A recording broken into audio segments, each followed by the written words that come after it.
Okay, we're live. Welcome everybody to the Senate Democratic Caucus. Today is Tuesday, the 24th of January. I'm Allison Clarkson. I'm the Majority Leader of the Senate, and you have most of the Senate Democratic Caucus here eating lunch. Today, a couple things before we start. Is Phil here yet? I see Phil? No. So we'll get back to the pro tem if the pro tem has an update. We're passing around the Senate contact list so that we can have that little card. If you just check off if the information is correct, that would be terrific. And I would just like to thank you to all of you who have agreed to do our committee updates for our updates that will go out once a week beginning this week. And thank you, Dick Mazza, for the snacks, which are just great, and they're on the back table.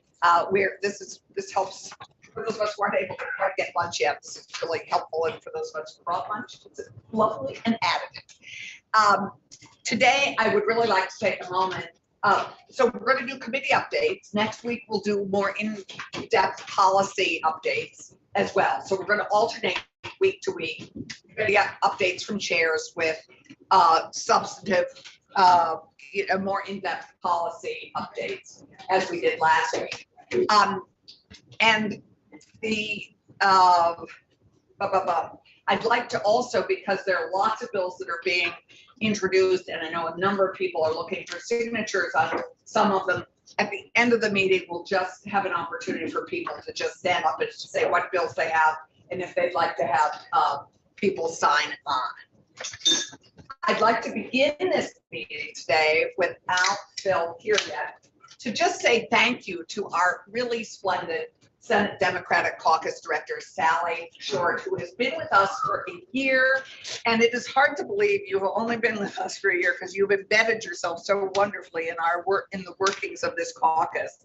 And you have been a terrific partner, and we are extremely grateful. Sally is going on to Pennsylvania to hopefully something fabulous in Pennsylvania. I'm hoping that I'll hear by the end of the day, but just we're going to miss you. You have enabled our work in all sorts of ways, and we are deeply grateful, and more will follow, but thank you so much. We just wanted to begin with saying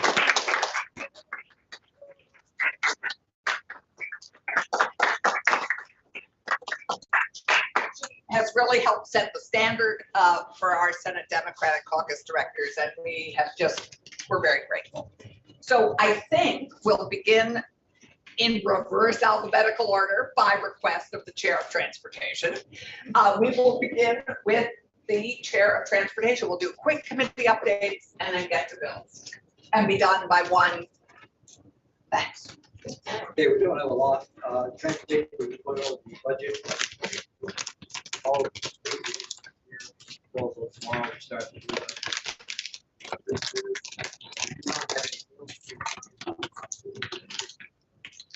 transportation, rail upgrades, bridges, airports. We're spending all our time now. What's it this year? Just tomorrow. For the future. We have a lot of it. So that's $1 million extra in this year for structures. We're making progress. Thank you.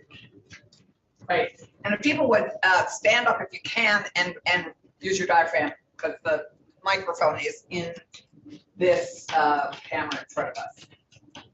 So next on deck is natural resources and energy. Senator Bray. Senator Bray. not here. Not here. We're going to skip right over Bray. We're going to go to judiciary, and because we don't have Dick yet, I don't think Dick's in the building today, right? He's in the car. He's on his way up. He's on his way up. So Nada, would you be kind enough to give us We've started off with the most controversial bill that we can, which is S4.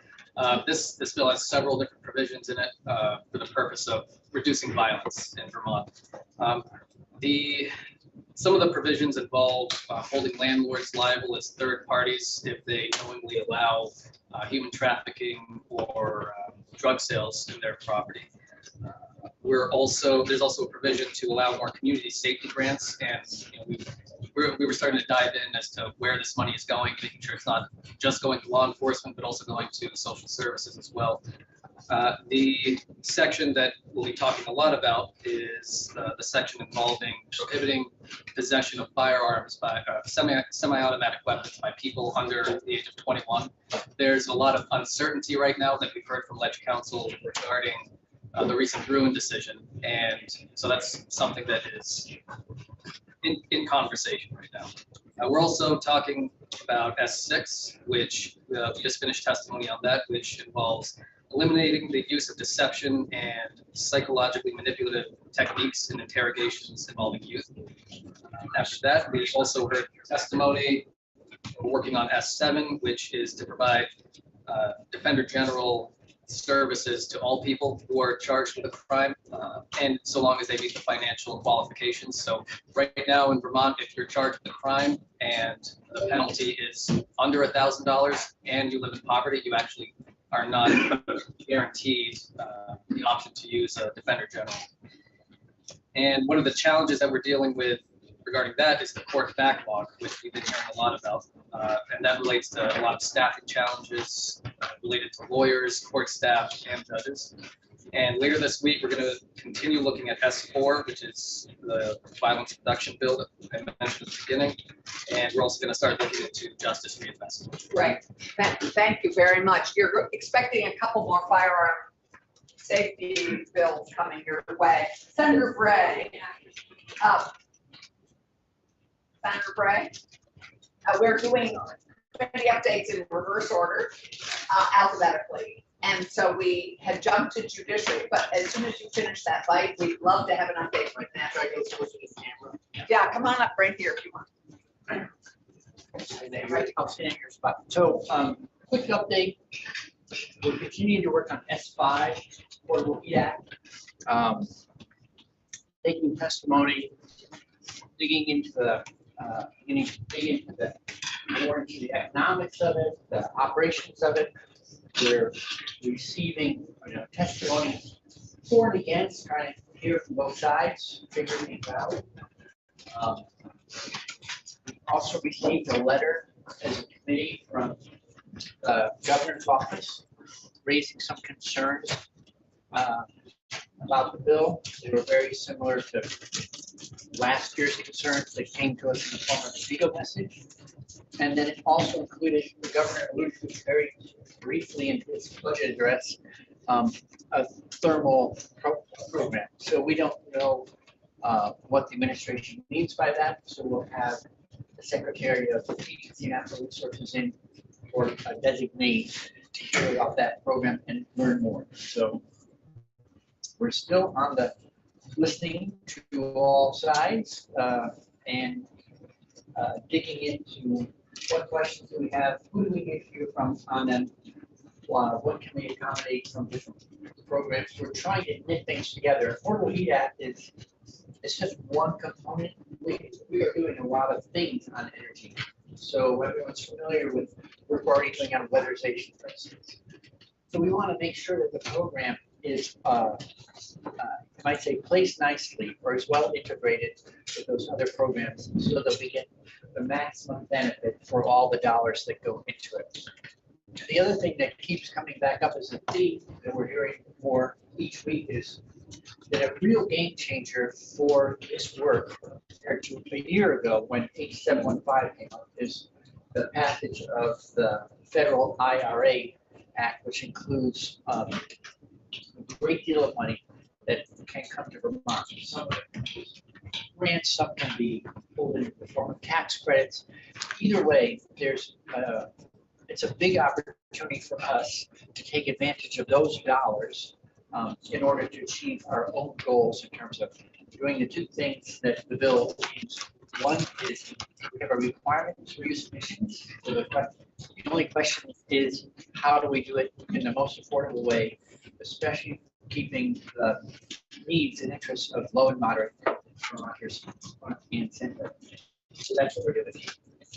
Great. Thank you very much. And Chris, there's a chair up here too. When the Senator Harrison, our Vice Chair of Senate Institutions. Yes, thank you. As you probably know, our primary responsibility in institutions is to approve the capital bill. And the House does that first and then sends it to us. So in the meantime, we're studying up on the previous bill. It's a 2-year bill. It's 2-year funding. The original proposal was 108,000 over the 2-year period. That was changed by the governor. 108, oh, million, I'm sorry. Yeah, 108,000. Yeah, it's 108 million over 2 years. And I had heard informally that the requests were going to be about double that. The governor's budget has increased that amount by 96 million. So we'll actually have 204 million to allocate. And well, something I found interesting, the treasurer came to discuss with us how the Capital Debt Affordability Advisory Committee comes up with its recommendation, because that's an advisory recommendation for the total amount of debt that the state should prudently accept. And so there's a lot of data that they look at, and including the income total of the state, our debt burden, the fact that we've begun addressing the pension obligations has improved that calculation. And one fun fact, which hopefully all of you know, is that Vermont has the best credit rating of all of the states in New England. So I found that pretty good. So we've been hearing mostly from the Department of Buildings and General Services. We'll be doing some field trips. We'll be talking a little bit about correctional facilities, especially the Burlington facility. But primarily our focus is on the capital. Oh, yeah. Special carve out. Yeah, no, the Well, I know one some thing we down heard the about. city. Yeah, it's really discouraging. I don't have the number in front of me, but it's a big number. 12 million. Yeah. Probably too big. 40 million complete. Yeah, well, it's big monument too. Yeah, It's the second largest masonry monument in New York. the country. I thought it was in Massachusetts. So it's the second largest masonry Masonry in the United States. building in the United States, second only to the Washington Monument, but it's gonna cost a lot to. So what's the first? Yeah, thank you. That's what the Number Washington one. Monument. Yeah. Wow. Thank you for So the when it money. rains, it's. Very much. Not a chair. All right, any other questions? Are you gonna announce the creation of the first, state's first toll road, which I think is all? No, I would not have. And Or doesn't need to go around Bennington Monument, is that what you're saying? The first toll road. so this meeting has been hijacked. So I think there is one question our listeners may be interested in, is where in the whole school construction and how the state gets back into the school construction mode. I know we have a report coming to us on what that money is looking at. Would that, Senator Campion, Sure. go to you and then to, or begin and Well, then have? we are starting some of that work, and we'll talk about how it's going to be shared. But do you want me to say something, or want me to Absolutely. move right into education? Why don't you wait until Okay. we get to Okay. education, but that would be great, because I think that is one capital construction issue people are very keen on knowing more about. We're not gonna see that enforcement closer. Okay. Right, that, I think that Brian mentioned that. Okay, great. Health and welfare, Senator Lyons. Perfect, thank you. Our committee is constituted of 3 new members, so we're spending a lot of time catching up and learning about our healthcare in the state. So today, we spent time on insurance and understanding insurance premiums and costs, and who's covered and who isn't. We've done some of that last week as well. We'll continue to have some information brought to us by Ledge Council and others. We have a healthcare reform bill that was passed last year. And we'll be meeting jointly with the House to go through where that, how that's currently being handled, both at the Agency of Human Services and at the Green Mountain Care Board and others. So just to understand what progress is being made. We're particularly interested in primary care, so we have taken some time to educate ourselves about the blueprint and the blueprint for care. Community health teams will be picking that up. There should be a bill introduced over the next couple of weeks on the blueprint, so we'll look at that. We currently have 3 bills in committee. One of them is more of a technical corrections on a disabilities planning bill that was passed last year. You should see that on the floor of the Senate pretty soon, and it will be sort of fixing a conference committee problem that we had where the position of the Senate was affirmed by the conference committee, but the House report ended up in the final section. So that'll be a technical correction for us. We also have in committee the tobacco and e-cigarette flavors bill, which is an important prevention piece. So we'll look at that. Again, we did pass it out of committee last year, and we'll try to similarly look at it again this year. Then we also have a PFAS, a continuing work on PFAS in committee. We'll take that up when it's appropriate. And again, it's prevention. There's a lot of interest in prevention right now. We'll be taking testimony about our prevention council in the state and hearing from those in the executive branch. Just a comment, you mentioned we will have a child care bill coming in. So we spent a good deal of time last week on the RAND report to understand the financing. They're not recommendations, financing report about how to invest in or what we would need to invest in for child care, depending on how far along we went each year. So we'll be looking at that. It's not just about financing, but also about policy. So we'll see that bill coming into committee, I think, fairly soon. And then, of course, you've all received a message from Senator Hardy on the reproductive shield bill. Please sign on, and Ruth will probably want to talk about that later. So but that's an important bill for us, as well as a continuation of the work that we did on the Article 22. So that's it for now. Perfect. Thank you. Lots of great work. Senator Hardy with Senate Government Operations. Thank you, Senator Clarkson. Senate GovOps today is starting our work on S17, which is a bill about oversight of sheriff's departments throughout the state of Vermont. Should be a very interesting afternoon. We'll also take a quick first peek at S9, which is about auditors' access to state contract records. Tomorrow, we are going to start work on looking at Vermont emergency operations, response operations, including dispatch and 911 and local first responders. That has been an intractable problem for many decades in Vermont. So we're going to take another swing at trying to solve that problem. Should be fun. Thursday, we're taking a first look at a bill about a pilot program for ranked choice voting at the state level in Vermont. And Friday, we are going to be looking at a forthcoming bill on legislative pay and compensation and benefits. So if you have questions about any of those, please ask. Happy to tell you about them. And I also just want to invite everybody to peek into the Senate GovOps room.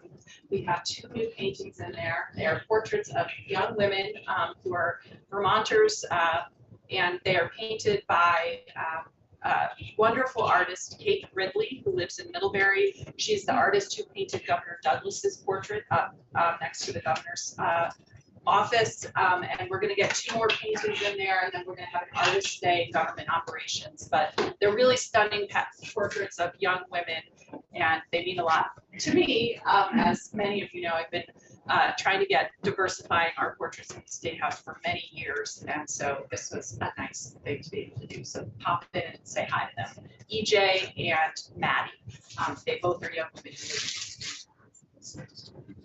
Thank you. Didn't that artist also paint Alexander Twilight? No, Jim, That was Katie Rundy, Oh, it was Katie. also from Middlebury. I knew a lot of Middlebury artists here, right. Okay, I think then we'll move to, because I know we want to talk also about Bill, Senator Cummings on finance. Okay. Finance is still awaiting a bill, so we have a blank wall, which is not abnormal. But we continue our just background information. We are going to hear about the income-based education tax study report today. We're getting a report on the cost of health insurance, and somewhere I'm going to have a bill come out. This is the separated individual and small group market. Federal government has extended their subsidies, so we will extend the separation. But the bill will propose that. Tax commissioners coming in, we're going to get an in-depth look at consumption taxes. We've got an update from legal aid and the taxpayer advocate, who has several suggestions about things we can do to the property tax. Apparently, we only have, if you're 1 day late, it's the same penalty as if you're a year late in doing your homestead exemption, and it is a very complicated tax form. So we're going to be looking at that.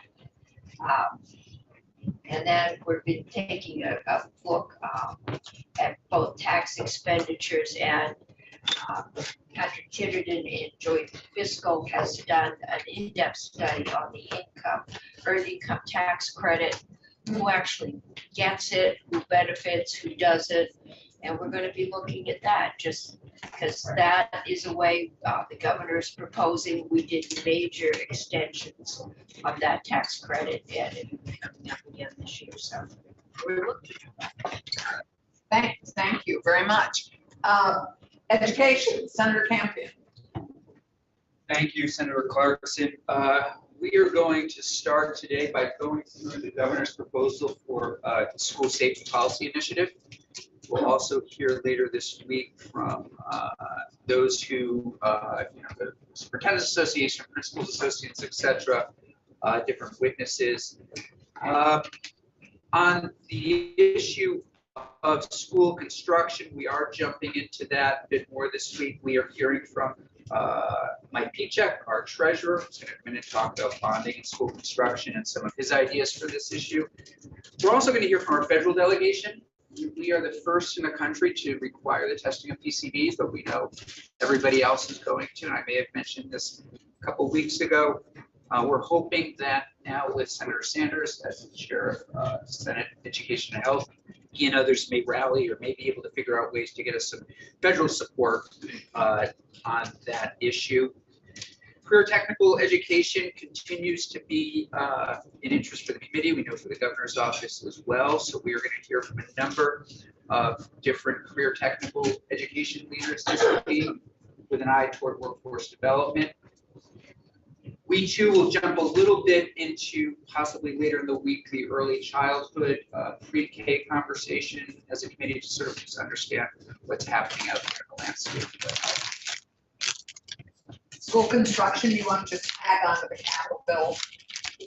That's all I have was that what I just said about it is that I think Senator Michael Pichek is going to come in with some ideas and possible solutions. And it's going to be a resource thing. And that's why we're hearing from the federal delegation. PCBs is a piece of that, but certainly anything to do with school construction, any federal financing involved that they could help us with would be huge. So, right. Yeah. And before you get this report in the fall, we already heard, I believe last session or the session before, that price tag of delayed school construction needs as well, well over $600 million in the state. It's going to be huge. And we haven't had a new school in Vermont, I think, in 28 years plus. I think it was the middle school in Bennington. It was the last school construction. that gives you a notion of. And so we'll go to Senator Ron Hinsdale with Senate Economic Development, Housing, and General Affairs. That's right. So on a personal note, my intern Zoe Moy is here with me. She's a CBU student. Thank you for being so welcoming to her. And we are continuing with housing. We heard a lot about housing. You heard a lot about housing from me last week.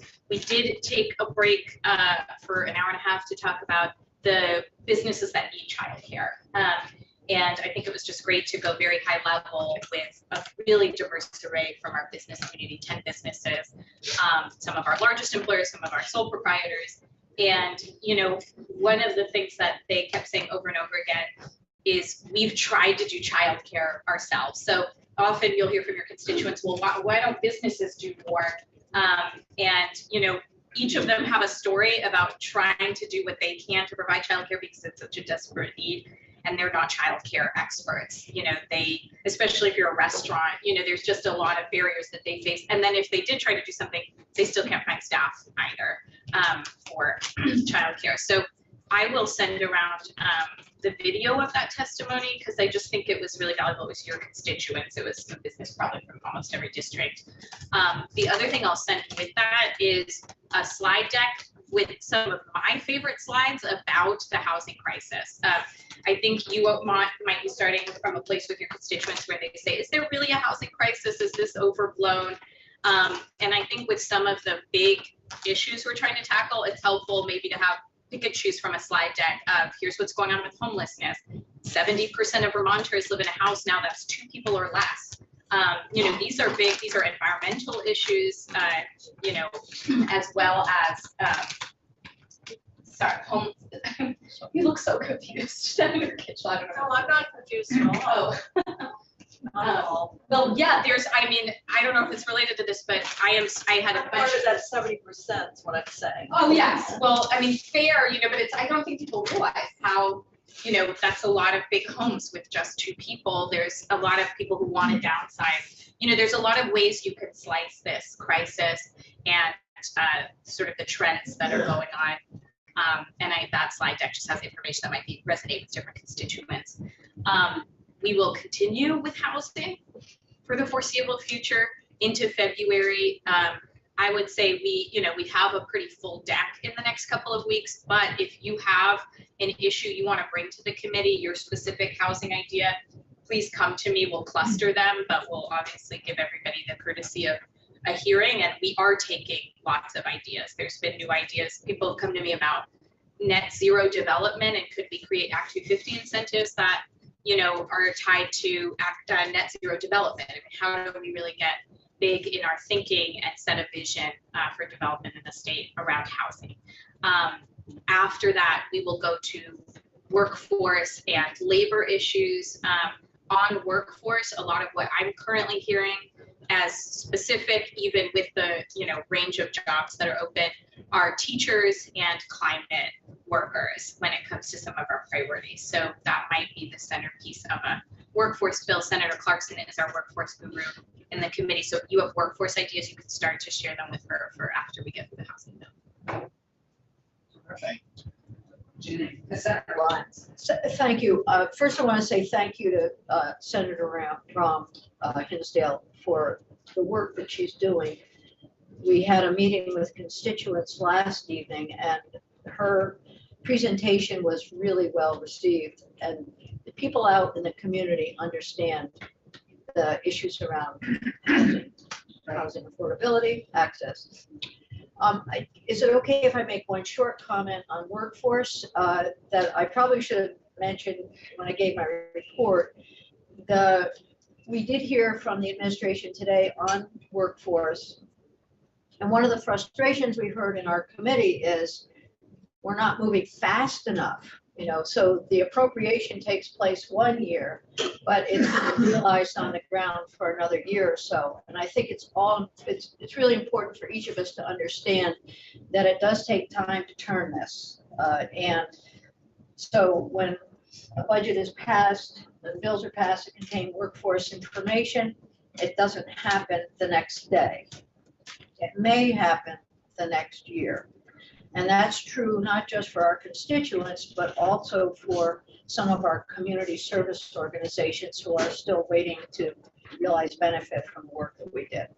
Thank you, Senator Lyons. That's a good reminder that when we appropriate the money, and we're about to hear from appropriations, that then liberates the agency or department to create the program that will roll out that money. And in many cases, we're only seeing the opening up of some of these programs in the last couple months. So that's a good reminder. Senator Kitchell, appropriations, you are on deck. Okay, well, let me start with housing. First of all, you hear from people every year who should not withstand the full transfer to VHCD. Yeah. Last year, we actually reduced that redirection by $10 million, but the budget's been proposed actually removes that from the base back to the old level of funding. So needless to say, that's a source of concern as it relates to resources. We're hoping, in fact, we would get to the point where we were fully supporting that transfer. The other areas you're going to hear, and I guess I was quoted on the news, and that is what's not in the budget. We heard what is, and there'll be discussion around it. But I'm sure you'll be hearing that while there were new initiatives with mental health, the base funding for that treatment and delivery system is level funded. And the same is true for our residential care homes, our youth service bureaus, all those community-based organizations that are attempting to serve Vermonters in an inflationary environment in a workforce shortage. So it is basically very hard to be competitive with salaries if you're actually losing ground, which is what is happening in this environment. So juxtapose that in budget adjustment, we're putting in money because we've had an 8% salary increase for our state police in recognition of the workforce shortage. So we're getting some challenges as it relates to that. So we're trying to finish up the budget adjustment. The House is hoping to finish that up, I think, by the end of this week. They've had to go over the pavilion temporarily, and then they slow things down a bit. Some things in the budget adjustment, see whether they need to be done that quickly or more time. There are a couple that might fall into that category. We could put them in the big bill and then make it effective upon passage, those sections. So if it doesn't appear in the BAA, it doesn't mean that that's not the end of the funding. So the work is still very much BAA, but we're getting obviously the requests regarding the budget as it has been presented by the governor and the funding and how we're using the general fund. So there's going to be, it seems like a lot of money, but when you look at what's for housing, housing advocates want 175 million. And you can see there's some significant gaps. The question is how we make it work and do we have the federal funding. So that's sort of the work of your appropriations committee. So if you're planning on spending money, I will tell you, our practice is we strip out appropriations. Anybody who's been around knows we do that. And the reason for that is because we want to make funding decisions fully understanding all the competing pressures. And if you're doing it ad hoc, bill by bill, the first bill in gets funded and something that might be more important is left kind of stranded. So don't be surprised. I'm just telling you that standard practice doesn't mean the funding isn't going to be entertained, but we have the luxury in the Senate of saying, here are all the proposed areas of spending and how do we prioritize them and make them stay within our revenue. So that's sort of it from the money, and it all generally comes down to money. Right. Senator Brett. A question for Senator Kitchell. What's the best way for us to try to get a handle on what the government's budget is and sort of the legislative response? You know, it's like your It's like what's not your there. first take. Yeah.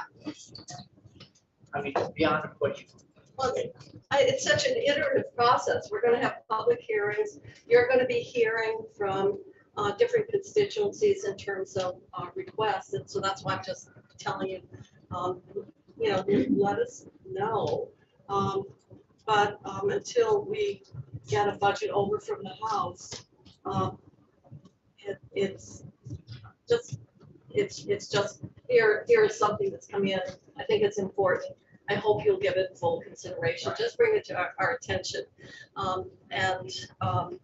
But otherwise, it really is, as I say, an iterative process. Hearing from various constituencies, hearing from advocates, hearing from our colleagues. And, but as I say, there are certain things that are just not provided for in the budgets when presented. So if you see something that you think is really a core issue, and base and housing might be one of them, but environmental issues might be another, let us know. Thank you. And I think there was an email sent to us by the administration breaking down the budget. I recall seeing this yesterday, and maybe we could have some comment on what isn't there in addition to what they've given us. But in the interest of time, I'm going to go to Senator Starr on agriculture, and then we're going to go to Bill requests. And who wants to sign on to that? Thank you, Allison. We are continuing to work on the right to farm legislation that was sent over last year and never made it through the system. So we're working on putting that bill together. We've had the different departments and divisions at the Agency of Ag in, heard from those folks, had Farm Bureau, Rural Vermont, that crew in. We've spent quite a lot of time talking about the Universal Meals Program and how that worked out at the state level with the Agency of Education, Agency of Ag. We've got providers coming in, I believe it's tomorrow, like the school lunch people, to let us know how that worked out with their lunch program. We have heard that the population in the lunch programs went up, I believe it was 13 to 16%, went to 16, but then it's dropped back.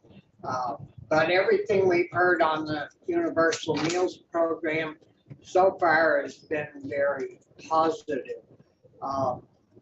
So we do have a bunch of recommendations from the Agency of Ag on statute changes and updates on things they need. The way we usually do that, we do some and the House side does some, and then, you know, we'll try to get ours over to them and vice versa. And so we still got to divide up that workload, but seems to be busy every day. A lot of time on local foods, local providers, farmers, and we did hear from the food bank that they purchased over $2.3 million worth of locally grown foods last year to give out through their system. And we're going to get the numbers from the hot lunch people on how many dollars worth of local foods they purchased to see how that's all working. But it's kind of exciting and interesting, and I think things are going fairly well. Right, thank you very much. I would be remiss if I didn't remind everybody that Thursday is our Celebrating Senate Democrats event at Bar Hill at Caledonia Spirits, and it's an opportunity to support the work of the Senate because, as you know, we have no staff, no offices, and this is really a helpful way for people to be able to support our work, which would be great. Who has bills they want to briefly, and I mean briefly, we have 4 minutes, talk about that they're collecting signatures on right now? Ruth Hardy.